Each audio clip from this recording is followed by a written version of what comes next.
ಶ್ರೀ ಹರಿವಾಯುಗುರುಭ್ಯೋ ನಮಃ.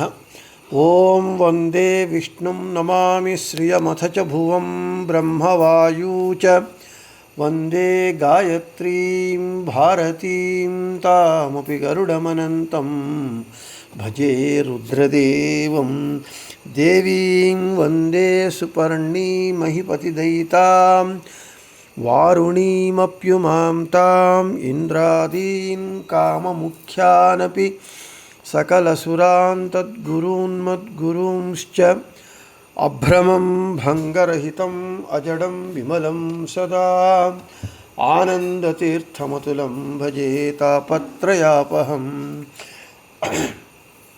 ಸಾಧಿತಾ ಕಿಲ ಸತ್ತತ್ವಂ ಬಾಧಿತಾ ಕಿಲ ದುರ್ಮತಂ ಬೋಧಿತಾ ಕಿಲ ಸನ್ಮಾರ್ಗಂ ಮಾಧವಾಖ್ಯಯತಿಂ ಭಜೆ. ಸಂಸ್ಥಾನರಕ್ಷಣೆ ಶೂರಾನ್ ಪ್ರಸನ್ನಾನ್ ರಾಘವಾರ್ಚನೆ ಪ್ರಣಮಾಮಿ ಗುರೂನ್ ನಿತ್ಯಂ ಪ್ರಸನ್ನಶೂರಮಾಧವಾನ್.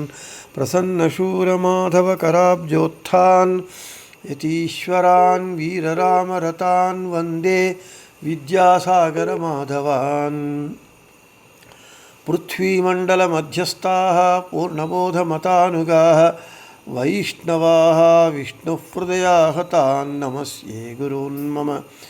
ಆಪಾದಮೌಳಿಪರ್ಯಂತಂ ಗುರುಣಾಮಾಕೃತಿಂ ಸ್ಮರೇತ್ ತೇನ ವಿಘ್ನಾಃ ಪ್ರಣಶ್ಯಂತಿ ಸಿದ್ಧ್ಯಂತಿ ಚ ಮನೋರಥಾಃ. ಶ್ರೀ ಗುರುಭ್ಯೋ ವಿದ್ಯಾವಲ್ಲಭಮಾಧವತೀರ್ಥಗುರುಭ್ಯೋ ನಮಃ. ಹರಿ ಓಂ. ಓಂ ವಿಶ್ವಂ ವಿಷ್ಣುರ್ವಷಟ್ಕಾರೋ ಭೂತಭವ್ಯಭವತ್ರಭುಃ ಭೂತಕೃದ್ಭೂತಭೃದ್ಭಾವೋ ಭೂತಾತ್ಮಾ ಭೂತಭಾವನಃ. ಸ್ಕಂದಸ್ಕಂದಧರೋ ಧುರ್ಯೋ ವರದೋ ವಾಯುವಾಹನಃ ವಾಸುದೇವೋ ಬೃಹದ್ಭಾನುರಾದಿದೇವಃ ಪುರಂದರಃ. ನಮ್ಮ ವಿಷ್ಣು ಸಹಸ್ರನಾಮ ಪಾಠದಲ್ಲಿ ನಾವು ನಿನ್ನೆ ವರದಃ ಎಂಬುವಂತಹ ಭಗವಂತನ ನಾಮವನ್ನು ಹೇಳಿಕೊಂಡಿದ್ದೇವೆ. ಇವತ್ತು ವಾಯುವಾಹನಃ ಎಂಬುವಂತಹ ಭಗವಂತನ ನಾಮ. ವಾಯುದೇವರನ್ನು ವಾಹನವಾಗಿ ಉಳ್ಳವನು ಆದ ಕಾರಣ ವಾಯುವಾಹನ ಅಂತ ಹೇಳಿ, ವಾಯು ಮುಖ್ಯಪ್ರಾಣ ವಾಹನಂ ಯಾನಂ ಯಸ್ಯ ಸಹ ವಾಯುವಾಹನ. ವಾಯುದೇವರೇ ವಾಹನವಾಗಿ ಯಾರಿಗೆ ಇದೆಯೋ ಅವನು ವಾಯುವಾಹನ. ಇಲ್ಲಿ ಭಗವಂತನ ಈ ವಾಯುವಾಹನ, ವಾಯುದೇವರನ್ನು ವಾಹನವಾಗಿಟ್ಟುಕೊಂಡಿದ್ದಾನೆ ಎಂಬುವಂತಹ ಈ ಭಗವಂತನ ನಾಮ ನಮಗೆ ಭಗವಂತನ ಸರ್ವೋತ್ತಮತ್ವ, ವಾಯುದೇವರ ಜೀವೋತ್ತಮತ್ವವನ್ನು ಪ್ರತಿಪಾದನೆ ಮಾಡುತ್ತೆ. ಏನು ನಮ್ಮ ಮಧ್ವ ಸಿದ್ಧಾಂತದ ತಿರುಳಾಗಿದೆಯೋ, ಹರಿಸರ್ವೋತ್ತಮ ವಾಯುಜೀವೋತ್ತಮ ಅಂತ ನಾವೇನು ಹೇಳ್ತೇವೆ, ಮಧ್ವ ಸಿದ್ಧಾಂತದ ತಿರುಳಾಗಿ ಅದರನ್ನೇ ಈ ನಾಮ ಹೇಳ್ತಾ ಇದೆ. ಇನ್ನು ಆಯಿತು, ವಾಯುದೇವರನ್ನು ವಾಹನವಾಗಿ ಇರುವವನಾದ ಕಾರಣ ಭಗವಂತನಿಗೆ ವಾಯುವಾಹನ ಅಂತ ಹೆಸರು. ಆದರೆ ಇನ್ನು ಭಗವಂತ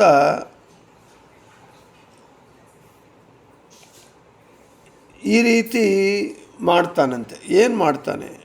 ಸ ಈಕ್ಷಾಂ ಚಕ್ರೆ ಕಸ್ಮಿನ್ ನಃ ಮುತ್ಕ್ರಾಂತ ಉತ್ಕ್ರಾಂತೋ ಭವಿಷ್ಯಾಮಿ ಕಸ್ಮಿನ್ ವಾ ಪ್ರತಿಷ್ಠಿತೆ ಪ್ರತಿಷ್ಠಾಸ್ಯಾಮಿ ಇತಿ ಸ ಪ್ರಾಣಮಸೃಜತ.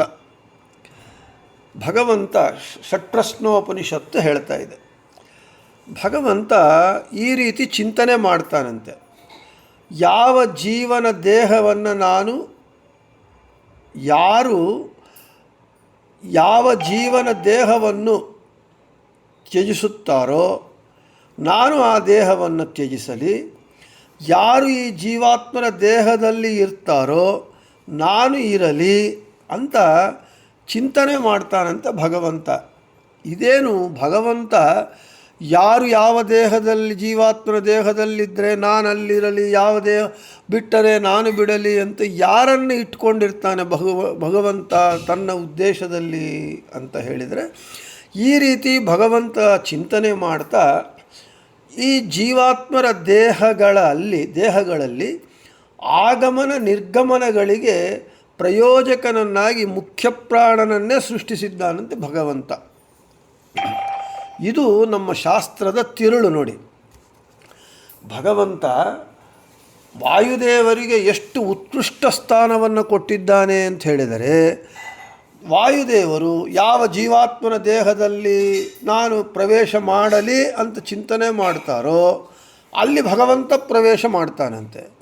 ಯಾವ ಜೀವಾತ್ಮನ ದೇಹದಿಂದ ವಾಯುದೇವರು ನಾನು ಹೊರಗೆ ಹೋಗಲಿ ಅಂತ ಅಂದ್ಕೊಳ್ತಾರೋ ಆ ದೇಹದಿಂದ ಭಗವಂತ ತಾನು ಹೊರಗೆ ಹೋಗ್ತಾನಂತೆ.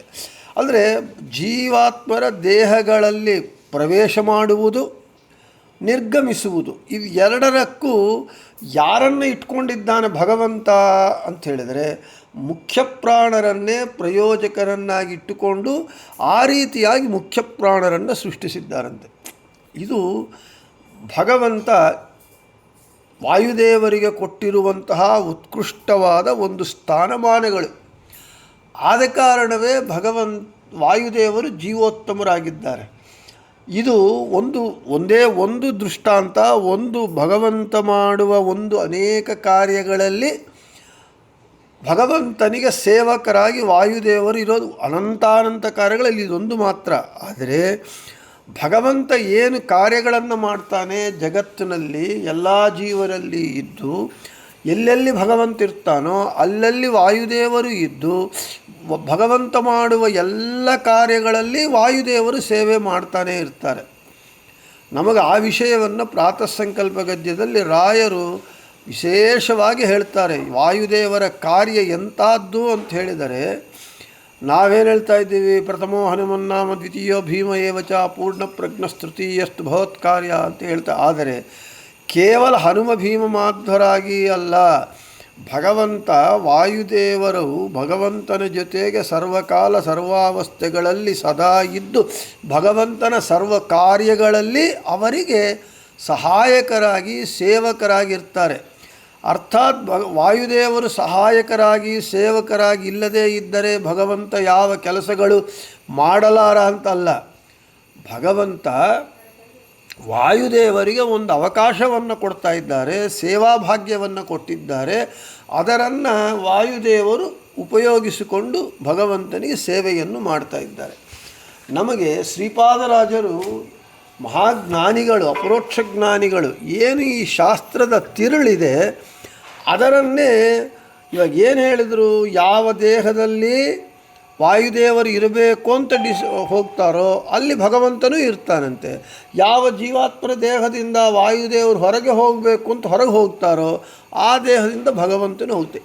ಇದೇ ಮಾತನ್ನು ಯಥಾವತ್ತಾಗಿ ಶ್ರೀಪಾದರಾಜರು ಮಧ್ವನಾಮದಲ್ಲಿ ನಮಗೆ ಹೇಳ್ತಾರೆ.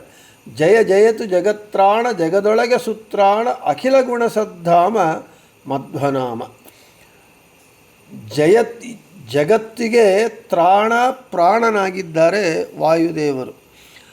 ಜಗತ್ತಿಗೆ ತ್ರಾಣಗಳಾಗಿದ್ದಂತಹ ಪ್ರಾಣದೇವರು ಪ್ರಾಣಾದ್ವಾಯುರಜಾಯತ ಅಂತ ಹೇಳಿ ಭಗವಂತನ ಪ್ರಾಣದಿಂದ ವಾಯುದೇವರು ಹುಟ್ಟಿದ್ದಾರೆ.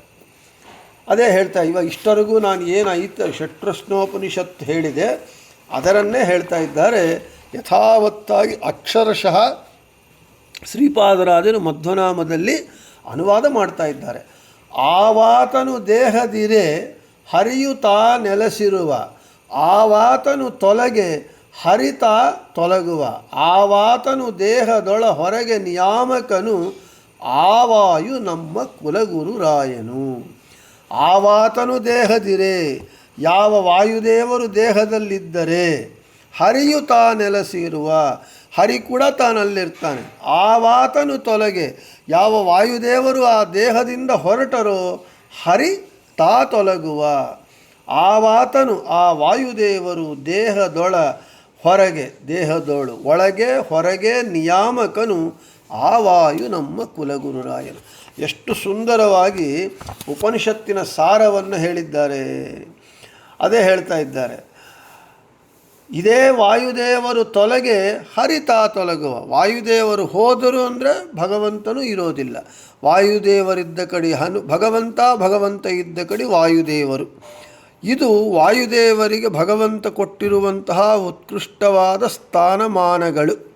ವಾಯುದೇವರನ್ನು ವಾಹನವಾಗಿಟ್ಟುಕೊಂಡಿದ್ದಾನೆ ಅಂತ ಹೇಳಿದರೆ, ಅಯ್ಯೋ ಗರುಡದೇವರು ಭಗವಂತನ ವಾಹನವಲ್ಲ, ವಾಯುದೇವರು ಹೇಗೆ ವಾಹನವಾದರು ಅಂತ ಹೇಳಿದರೆ, ಒಂದು ವಾಹಕ, ಒಂದು ಮೀಡಿಯಮ್, ಒಂದು ನಮಗೆ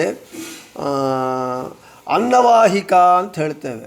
ಈ ಅನ್ನವಾಹಿಕ ಅಂದರೆ ಏನು? ನಮ್ಮ ಗಂಟ್ಲಲ್ಲಿ ನೀರು ಹೋಗ್ಲಿಕ್ಕೆ ಒಂದು ವಾಹಿಕ, ಅಂದರೆ ಒಂದು ಪಂಪ್ ಇದ್ದಾಗ, ಒಂದು ಪೈಪ್ ಇದ್ದಾಗ, ಅನ್ನ ಹೋಗಲಿಕ್ಕೆ ಒಂದು, ನೀರು ಹೋಗಲಿಕ್ಕೆ. ಹಾಗೆ ಭಗವಂತ ಏನು ತಾನು ಮಾಡಬೇಕಾಗಿದ್ದರೂ ವಾಯುದೇವರನ್ನು ವಾಹಕವಾಗಿ, ಒಂದು ಮೀಡಿಯಮ್ ಆಗಿ, ಒಂದು ಮಾಧ್ಯಮವಾಗಿ ಇದರನ್ನು ನಾವು ಗುರುತಿಸಿ ನಮ್ಮ ಶಾಸ್ತ್ರ ಏನು ಹೇಳ್ತಾ ಇದೆ, ಏನು ಹೇಳಿದರೂ ಕೂಡ ಭಾರತೀಯ ರಮಣ ಮುಖ್ಯ ಪ್ರಾಣಾಂತರ್ಗತ ನರಸಿಂಹ ಪ್ರೇರಣೆಯ ನರಸಿಂಹ ಪ್ರೀತ್ಯರ್ಥಂ, ರಾಮ ಪ್ರೇರಣೆಯ ರಾಮ ಪ್ರೀತ್ಯರ್ಥಂ, ವಿಷ್ಣು ಪ್ರೇರಣೆಯ. ಆದ ಕಾರಣ ನಾವು ಥ್ರೂ ಪ್ರಾಪರ್ ಚಾನಲ್, ಒಂದು ವಿಧವಾಗಿ ಹೇಳಬೇಕು ಅಂದರೆ ವಾಹಕ ಅಂದರೆ ಚಾನಲ್. ಭಗವಂತ ತಾನು ಮಾಡುವ ಎಲ್ಲ ಕಾರ್ಯಗಳಿಗೂ ವಾಯುದೇವರನ್ನು ಚಾನಲ್ಲಾಗಿ ಮಾಡಿಕೊಂಡಿದ್ದಾನೆ. ಆದ ಕಾರಣ ಅವನಿಗೆ ವಾಯುವಾಹನ. ಇದಕ್ಕಿಂತ ಇನ್ನು ಬೇಕೇ ನಮಗೆ? ಆವಾತನು ದೇಹದಿರೆ ಹರಿಯುತ್ತಾ ನೆಲೆಸಿರುವ, ಆವಾತನು ತೊಲಗೆ ಹರಿತಾ ತೊಲಗುವ. ಶ್ರೀಪಾದರಾಜರು ಶಾಸ್ತ್ರದ ತಿರುಳನ್ನು ಸುಖವಾದಿ ತಿಳಿ ಕನ್ನಡದಲ್ಲಿ 2 ಪಂಕ್ತಿಗಳಲ್ಲಿ ಹೇಳಿದ್ದಾರೆ. ಹೀಗೆ ಮತ್ತು ಹೇಳ್ತಾ ಇದ್ದಾರೆ, ಭಾಗವತ ಹೇಳುತ್ತೆ, ಉದರಮುಪಾಸತೆ ಯರ್ಹಿ ವರ್ತಮನಿ ಸೂಕ್ಷ್ಮದೃಶಃ ಪರಿಸರ ಪದ್ಧತಿಂ. ಪರಿಸರ ಪ್ರಾಣ ಪದ್ಧತಿರ್ಮಾರ್ಗೋ ಯಸ್ಯ ಸಹ ಪರಿಸರ ಪದ್ಧತಿ ತಸ್ಮಾದಾಹು ಪ್ರಾಣ ಪದ್ಧತಿರಿತಿ ಹಿರಣ್ಯನಾಭ ಶ್ರುತಿ. ಭಾಗವತ ಹೇಳ್ತಾ ಇದೆ, ಇಂತಹ ಭಗವಂತನನ್ನು ಪರಿಸರ ಪದ್ಧತಿ ಅಂತ ಕರೀತಾರೆ ಅಂತ ಭಾಗವತ ಹೇಳಿದರೆ, ಆಚಾರ್ಯರು ಭಾಗವತ ತಾತ್ಪರ್ಯ ನಿರ್ಣಯದಲ್ಲಿ ಹಿರಣ್ಯನಾಭ ಶ್ರುತಿ ವಾಕ್ಯವನ್ನು ತಸ್ಮಾತ್ ಆಹುಹು ಪ್ರಾಣ ಪದ್ಧತಿ ರೀತಿ ಅಂತ ಹೇಳ್ತಾ ಇದ್ದಾರೆ. ಹೀಗೆ ಭಗವಂತನು ಜೀವಾತ್ಮರ ದೇಹವನ್ನು ಪ್ರವೇಶಿಸುವುದಕ್ಕೆ ಮುಖ್ಯ ಪ್ರಾಣನನ್ನೇ ಮಾರ್ಗದಂತೆ ಇರುವುದರಿಂದ, ಅದೇ ನಾನು ಹೇಳಿದ್ನಲ್ಲ ಚಾನಲ್, ಒಂದು ವಾಹಕ, ಆ ಮಾರ್ಗದಂತೆ ಇರುವುದರಿಂದ ಭಗವಂತನನ್ನು ಪರಿಸರ ಪದ್ಧತಿ ಎಂದು ಭಗವಂತ ಕರೆಯಲ್ಪಡ್ತಾ ಇದ್ದಾನೆ. ಭಾಗವತ ಹೇಳ್ತಾ ಇದೆ. ಭಾಗವತ ತಾತ್ಪರ್ಯ ಆಚಾರ್ಯರು ಹೇಳ್ತಾರೆ. ಆಚಾರ್ಯರು ತಾವು ಹೇಳುವುದಲ್ಲದೆ ಹಿರಣ್ಯನಾಭ ಶ್ರುತಿಯ ವಾಕ್ಯವನ್ನು ನಮಗೆ ಉಲ್ಲೇಖವನ್ನು ಮಾಡ್ತಾರೆ. ಈ ರೀತಿಯಾಗಿ ಇದ್ದು ಇನ್ನು ಆಮೇಲೆ ಮಹಾಭಾರತ ತಾತ್ಪರ್ಯ ನಿರ್ಣಯದಲ್ಲಿ ಆಚಾರ್ಯರು ಹೀಗೆ ಹೇಳ್ತಾ ಇದ್ದಾರೆ, ಕೃತ್ವಾಚ ಸಂವಿಧಮನೇನ ನುತೋ ಅಸ್ಯ ಚಾಂಸಂ ಪ್ರೀತ್ಯಾರುರೋಹ ಸ ಹಸನ್ ಸಹ ಲಕ್ಷ್ಮಣೇನ. ಅದಕ್ಕೆ ಭಾವಪ್ರಕಾಶಿಕಾದಲ್ಲಿ ನಮಗೆ ವಾದಿರಾಜರು ಹೇಳ್ತಾರೆ, ಹಸನ್ನಿತ್ಯನೇನ ತ್ವಂ ಮೂಲರೂಪೇಪಿ ಮಾಂಚ ಜೀವಂಚ ಸ್ಕಂಧೆ ಆರೋಪ್ಯ ಶರೀರಾತ್ ಶರೀರಾಂತರಂ ಗಚ್ಚಸಿ ಅಥೋ ನೇದಮಪೂರ್ವಮಿತಿ ಸೂಚಯತಿ. ಇಲ್ಲಿ ಭಗವಂತ ಒಂದು ದೇಹದಿಂದ ಇನ್ನೊಂದು ದೇಹಕ್ಕೆ ಹೋಗ್ತಾ ಇರ್ತಾರೆ. ಇವಾಗ ಒಂದು ದೇಹದಿಂದ ಒಬ್ಬ ಜೀವನು ಈ ದೇಹವನ್ನು ಪಡೆದ ಹುಟ್ಟು, ಆ ಜೀವನಲ್ಲಿ ಪ್ರಾಣದೇವರು ಹೋಗ್ತಾರೆ. ಮತ್ತು ಒಂದು ದೇಹ ಬಿಟ್ಟ, ಆ ದೇಹದಿಂದ ಪ್ರಾಣದೇವರು ಹೋಗ್ತಾರೆ. ಅಂದರೆ ಜೀವರ ಒಂದು ದೇಹದಿಂದ ಇನ್ನೊಂದು ದೇಹಕ್ಕೆ ಜೀವನೂ ಹೊರಡಬೇಕು, ಪ್ರಾಣದೇವರೂ ಹೋಗಬೇಕು, ಭಗವಂತನೂ ಹೋಗಬೇಕು. ಇಲ್ಲಿ ಒಬ್ಬನಿಗೆ ದೇಹ ಬಂದಿದೆ ಅಂದರೆ ಒಬ್ಬನು ಹುಟ್ಟಿದ್ದಾನೆ, ಒಬ್ಬನು ಸತ್ತಿದ್ದಾನೆ, ಒಬ್ಬನಿಗೆ ದೇಹ ಹೋಗಿದೆ ಅಂತ ಹೇಳಿದರೆ ಆ ಒಂದು ದೇಹದಲ್ಲಿ ಜೀವ ಪ್ರವೇಶ ಮಾಡಬೇಕು, ಪ್ರಾಣದೇವರು ಪ್ರವೇಶ ಮಾಡಬೇಕು, ಭಗವಂತ ಪ್ರವೇಶ ಮಾಡಬೇಕು. ಇದು ಹೇಗೆ ಪ್ರವೇಶವಾಗತ್ತೆ ಎಂಬುವಂಥ ವಿಷಯವನ್ನು ಆಚಾರ್ಯರು ತಾತ್ಪರ್ಯ ನಿರ್ಣಯದಲ್ಲಿ ಹೇಳ್ತಾರೆ. ವಾದಿರಾಜರು ಭಾವಪ್ರಕಾಶಿಕ ವ್ಯಾಖ್ಯಾನದಲ್ಲಿ ಅದಕ್ಕೆ ವಿವರಣೆ ಕೊಡ್ತಾರೆ. ಏನಂತ,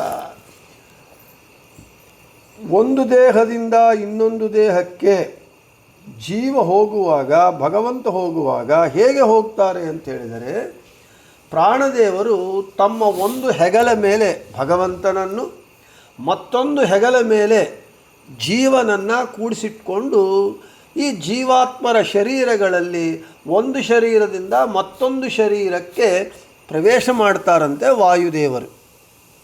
ಇಲ್ಲಿ ನಮಗೆ ರಾಮನನ್ನು ಹನುಮಂತ ಏನು ಮಾಡ್ತಾ ಇದ್ದ, ತನ್ನ ಹೆಗಲ ಮೇಲೆ ಒಂದು ಹೆಗಲಿನ ಮೇಲೆ ರಾಮನನ್ನು, ಇನ್ನೊಂದು ಹೆಗಲಿನ ಮೇಲೆ ಲಕ್ಷ್ಮಣನ್ನ ಕೂಡಿಸಿಟ್ಕೊಂಡು ಸುಗ್ರೀವನ ಹತ್ರ ಕರ್ಕೊಂಡು ಹೋಗ್ತಾ ಇದ್ದ ಹನುಮಂತ. ಆವಾಗೆ ರಾಮಚಂದ್ರ ದೇವರು ಮಂದಹಾಸ ಬೀರಿದರಂತೆ. ಯಾಕೆ ಅಂತ ಹೇಳಿದರೆ, ಈ ರೀತಿ ಮೂಲ ರೂಪದಲ್ಲೂ ಕೂಡ ವಾಯುದೇವರು ನನ್ನನ್ನು ಒಂದು ಹೆಗಲ ಮೇಲೆ ಕೂಡಿಸಿಟ್ಕೊಂಡು ಹೊತ್ತುಕೊಂಡು ಹೋಗ್ತಾರೆ ಅಂತ. ಇದು ನಮಗೆ ಎಷ್ಟು ತತ್ವವನ್ನು ತಿಳಿಸ್ತಾ ಇದೆ ಅಂತ ಹೇಳಿದರೆ, ಹನುಮಂತ ಯಾರು? ಸಾಕ್ಷಾತ್ತು ವಾಯುದೇವರ ಅವತಾರ. ವಾಯುದೇವರ ಅವತಾರವಾದ ಹನುಮಂತ ಸುಗ್ರೀವನತ್ರಿಗೆ ರಾಮನನ್ನು ಕರ್ಕೊಂಡು ಹೋಗುವಾಗ ತನ್ನ ಒಂದು ಹೆಗಲ ಮೇಲೆ ರಾಮನನ್ನು, ಇನ್ನೊಂದು ಹೆಗಲ ಮೇಲೆ ಲಕ್ಷ್ಮಣನ್ನ ಕೂಡಿಸಿಟ್ಕೊಂಡು ಹೋದರು ಅಂತಂದರೆ, ಅದೇ ಇಲ್ಲಿ ಮೂಲ ರೂಪದಲ್ಲೂ ನಡೀತಾ ಇದೆ. ಪ್ರಾಣದೇವರು ಒಂದು ಹೆಗಲಿನ ಮೇಲೆ ಭಗವಂತನನ್ನು, ಇನ್ನೊಂದು ಹೆಗಲಿನ ಮೇಲೆ ಜೀವನನ್ನು ಇಟ್ಟುಕೊಂಡು ಜೀವನ ಪ್ರವೇಶ ಮಾಡುವ ದೇಹಗಳಲ್ಲಿ ಪ್ರವೇಶ ಮಾಡ್ತಾರೆ. ಸರಿ, ರಾಮ ಸಾಕ್ಷಾತ್ತು ಭಗವಂತ, ಲಕ್ಷ್ಮಣ ಜೀವನಿಗೆ ಸಂಕೇತ. ಇಲ್ಲಿ ಲಕ್ಷ್ಮಣ ಜೀವನ ಸಂಕೇತ. ಹಾಗೆ ಈ ಜೀವನು ದೇಹಗಳನ್ನು ಬಿಡ್ತಾನೆ, ದೇಹಗಳನ್ನು ಸ್ವೀಕಾರ ಮಾಡ್ತಾ ಇದ್ದಾನೆ ಅಂತ ಹೇಳಿದರೆ ಅದು ವಾಯುದೇವರ ಕೃಪೆ. ವಾಯುದೇವರೇ ಜೀವನನ್ನು ಒಂದು ದೇಹದಿಂದ ಒಂದು ದೇಹಕ್ಕೆ ಹೊತ್ತುಕೊಂಡು ಹೋಗಿ ಅವನು ಪ್ರವೇಶ ಮಾಡುವಂತೆ ಮಾಡ್ತಾರೆ. ಮತ್ತು ಅಷ್ಟೇ ಅಲ್ಲ, ಭಗವಂತನಿಗೆ ವಾಯುದೇವರು ಮಾಡುವಂತಹ ಒಂದು ಸೇವೆ ಅಪೂರ್ವವಾದ. ಅದಕ್ಕೆ ಹನುಮಂತ ಮಾಡಿದ, ವಾಯುದೇವರು ಮಾಡಿದಂತಹ ಸೇವೆ ಭಗವಂತನಿಗೆ ಯಾರೂ ಮಾಡಲಿಕ್ಕೆ ಸಾಧ್ಯವಾಗುವುದಿಲ್ಲ. ಅನಿತರ ಅಸಾಧಾರಣವಾದ, ಅಸಾಮಾನ್ಯವಾದಂತಹ, ಅದ್ಭುತವಾದ, ಉತ್ಕೃಷ್ಟವಾದಂತಹ ಸೇವೆ ವಾಯುದೇವರ ಸೇವೆ ಭಗವಂತನಿಗೆ. ಆದ ಕಾರಣವೇ ಅವರು ಜೀವೋತ್ತಮರಾದರು.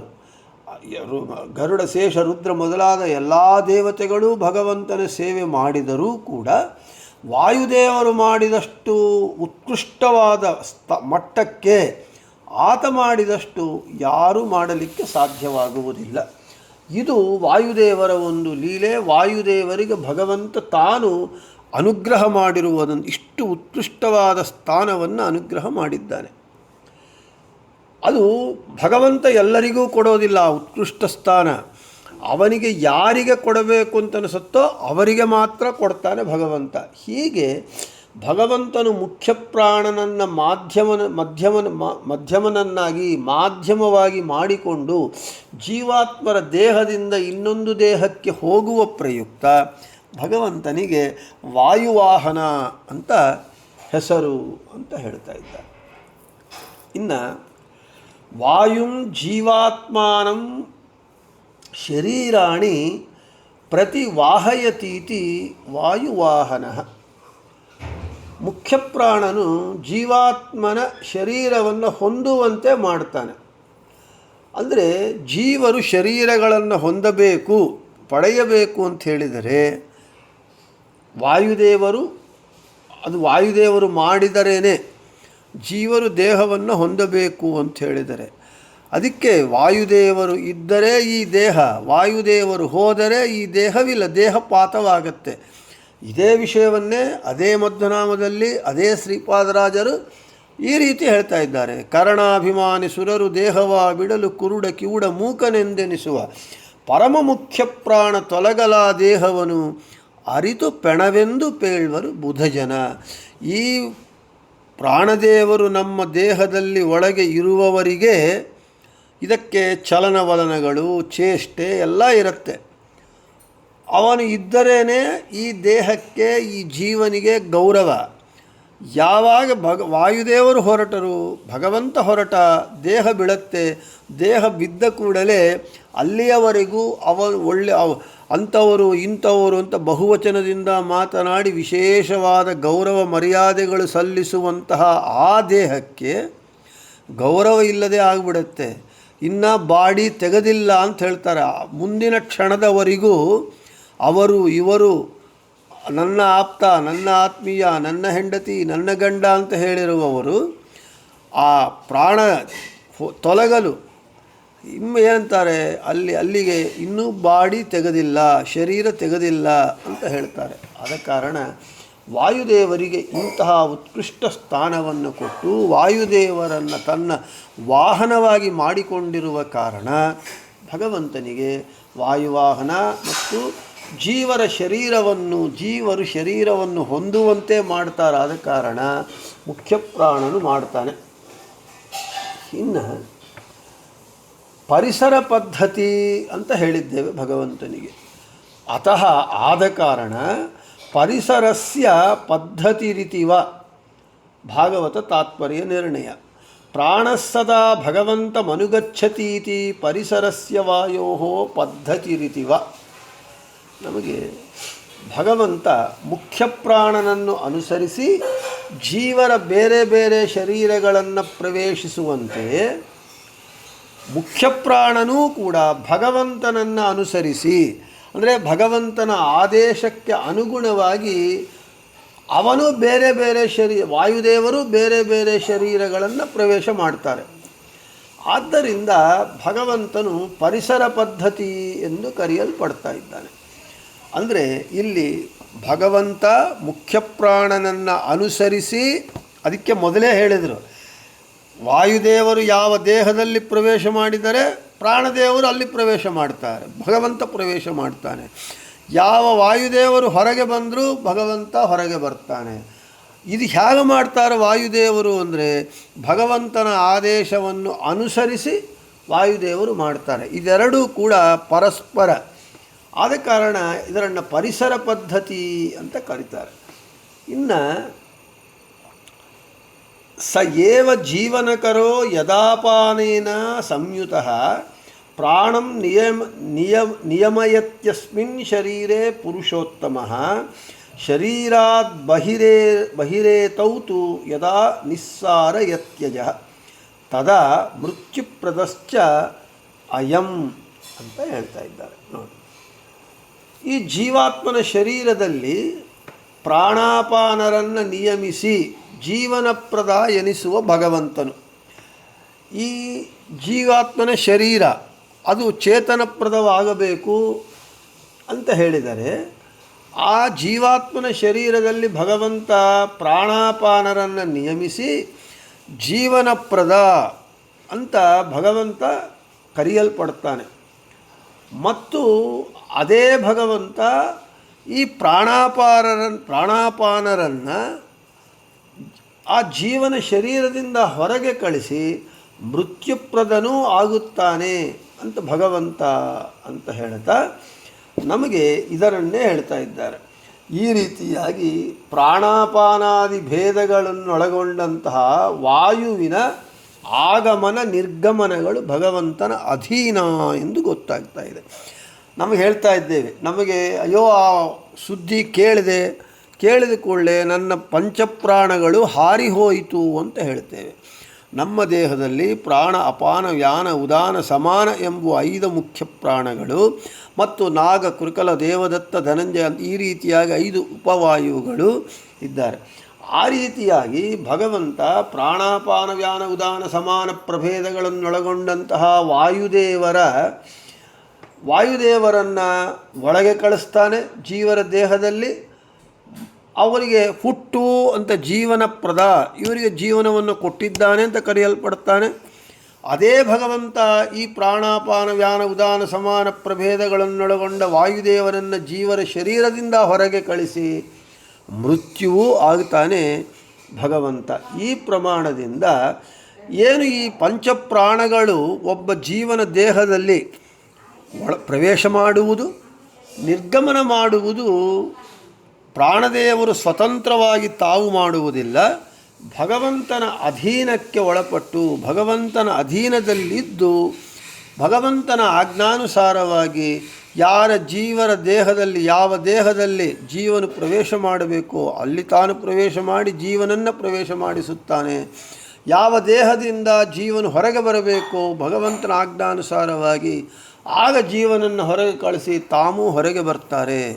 ಇದನ್ನು ಅದಕ್ಕೆ ನಮಗೆ ಸ್ಪಷ್ಟವಾಗಿ ಇದು ವಾಯುವಾಹನ ಅಂದರೆ ಭಗವಂತ ಏನು ಕಾರ್ಯಗಳು ಮಾಡಿದರೂ ಥ್ರೂ ಪ್ರಾಪರ್ ಚಾನಲ್ ವಾಯುದೇವರ ದ್ವಾರ ಮಾಡ್ತಾ ಇದ್ದಾರೆ. ಅದಕ್ಕೆ ಭಗವಂತನಿಗೆ ವಾಯುವಾಹನ ಅಂತ ಹೆಸರು. ಇನ್ನು ಇವಾಗ ಹೇಳ್ಕೊಂಡ್ವಿ ವಾಯುದೇವರ ಎಲ್ಲ ಚಲನವಲನಗಳು ಭಗವಂತನ ಅಧೀನವಾಗಿರುತ್ತೆ. ಅದರನ್ನೇ ಹೇಳ್ತಾರೆ ವಾಯುಂ ಮುಖ್ಯ ಪ್ರಾಣಂ ವಾಹಯತಿ ಪ್ರೇರಯತೀತಿ ವಾಯುವಾಹನ. ಮುಖ್ಯ ಪ್ರಾಣನನ್ನು ಪ್ರೇರಿಸುವವರು ಆದ ಕಾರಣ ಭಗವಂತನಿಗೆ ವಾಯುವಾಹನ.